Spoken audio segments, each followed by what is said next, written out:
So a while back, a woman named Nadia reached out via email to share a story she swore was 100% true. And the way she described it, I believe her. Because what happened to her isn't just creepy. It's the kind of thing that makes you question what's real and what's not. Nadia was 25 at the time. She didn't say exactly where in Saudi Arabia she was living, but what she did share was strange enough to make you forget about the specifics. One day, Nadia and her closest friend were invited to visit another woman, someone her friend knew but Nadia had never met. This woman had just had a baby, and the visit was supposed to be a casual drop-in. You know, bring a gift, say congratulations, the usual stuff. But once they got there, the conversation took a turn. At first it was just typical women's talk, nothing out of the ordinary. But then something came up that Nadia wasn't expecting. Turns out this woman they were visiting, she wasn't just any new mom. She had apparently used a spiritual medium, a human link to the jinn, to help smooth things out in her life. And when Nadia heard this, something in her clicked. She didn't want to do what this woman had done, neither did her friend, but they were curious. They wanted to understand how it worked. Was it real? Was it just superstition? They weren't planning to mess with anything. They just wanted to know. Well, that curiosity, it was all the woman needed to hear. She lit up, excited, almost like she'd been waiting for someone to ask. She started showing them things. Nadia was very clear in her email that she couldn't share exactly what was shown. She specifically asked that part not be revealed. But from what she did say, it involved strange papers, bizarre objects, and tools that were not normal. By the time they left, Nadia said she had this intense feeling in her chest, like a weight. The woman's house itself had felt wrong, cold, unsettling, like something was watching. She tried to shake it off, told herself she was just overthinking things. But that night, things got even stranger. When she got home, she was exhausted. Normally, it took her forever to fall asleep, sometimes 30 minutes, even an hour. But that night, the moment her head hit the pillow, she was out, just like that. Or at least, she thought she was. Because she was still aware, still conscious. She realized she wasn't dreaming in the usual sense. She was still in her bedroom. Same walls, same bed, same everything. But it felt like a dream. And then, she saw her. A girl. Completely white. Pale skin, white hair, wearing a white dress. Everything about her was colorless. She looked maybe 10 years old. Thin, fragile, almost see-through. She didn't speak, didn't acknowledge Nadia at all. She just wandered the room, moving around like she was stuck in a loop. Then she climbed up on the bed. Not aggressively, just like she lived there. Nadia couldn't see her face clearly, but somehow she knew it wasn't a normal dream. Then suddenly, bam, bam, bam. Her sister knocked on the door and she shot awake. Except she wasn't even sure she had fallen asleep. The feeling was so real. It was like she dipped into another world without leaving her room. It wasn't sleep. It wasn't a normal dream. It was something in between. And the craziest part? She wasn't scared. She said usually, in nightmares, our brains conjure up horrifying things, stuff that would give us a heart attack if we saw them in real life. But somehow in dreams, our fear doesn't quite hit the same. That's how it was for her. But this didn't feel like imagination. It felt like something had come through. After seeing the pale girl in her dream, or whatever that was, Nadia snapped back to reality. She got up, opened her bedroom door, and spoke to her sister like everything was normal. But the moment she came back to her room and laid down again, she was pulled right back in. Same room, same feeling, still not a dream. At least not in the way we usually think about dreams. She wasn't really asleep, but she wasn't fully awake either. And every time she closed her eyes, she'd re-enter the same space, her room, but twisted, office. The shapes she saw, some looked human, others didn't. They just roamed around. They weren't hostile. They didn't attack her. They didn't even speak. They just existed. But Nadia couldn't move.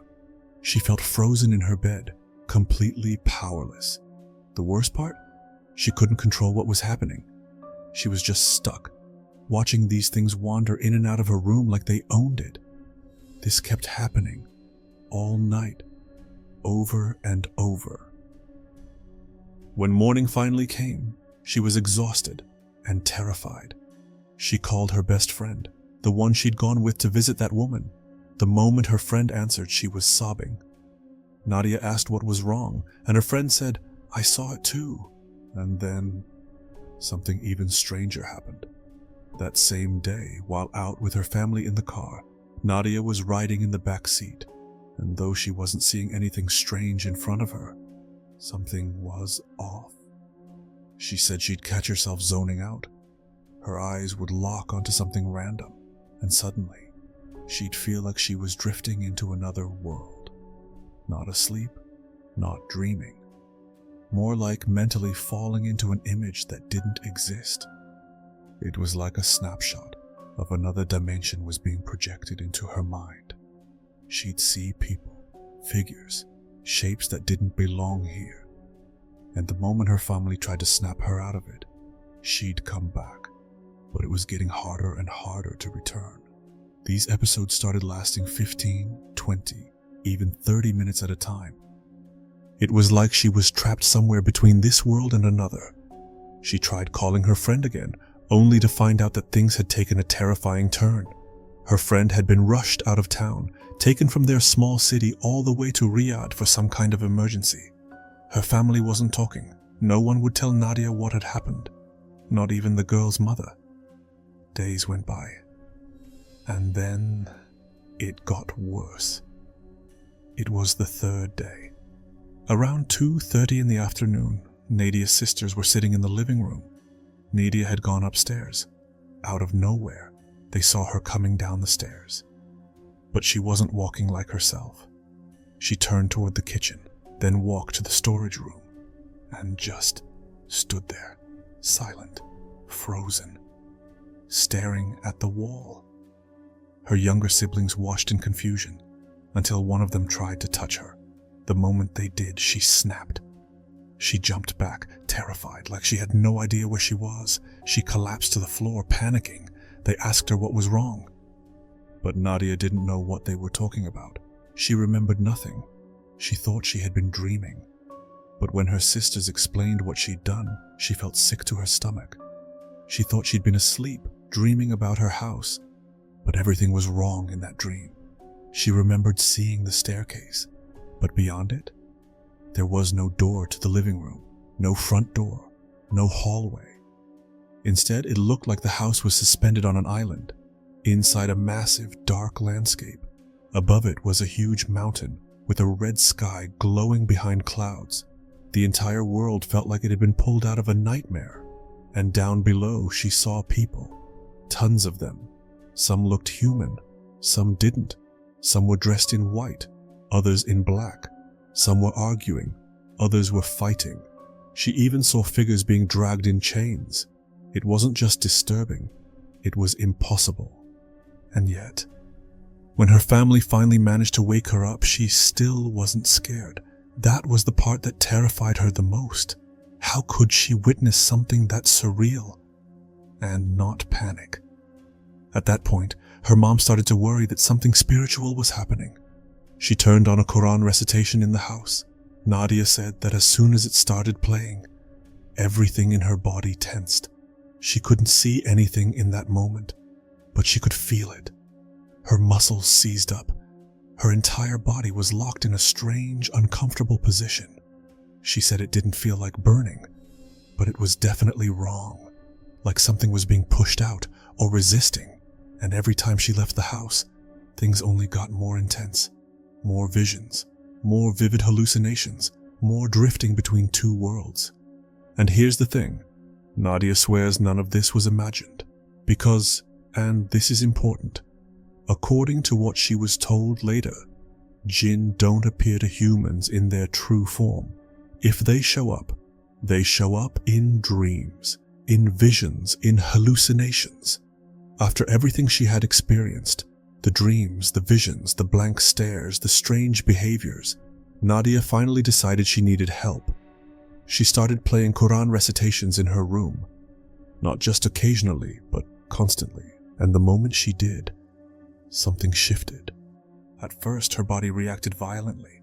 She felt weak, drained, like her energy was being pulled from her, little by little. She couldn't get out of bed, couldn't stay awake.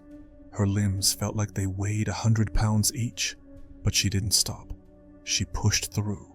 Every day she listened, she recited verses, she stayed consistent, and eventually, it started to work. The dreams slowed down, the strange visions faded. Her body stopped reacting so aggressively. It wasn't instant, it took time, but she could feel herself coming back. She said the Quranic verses were like a light pushing out something dark she hadn't even known had gotten in. And as for her friend, the one who had introduced her to that woman, she wasn't doing as well.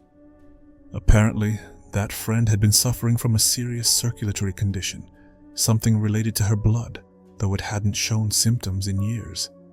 But after their visit to that woman, it came back suddenly and with force.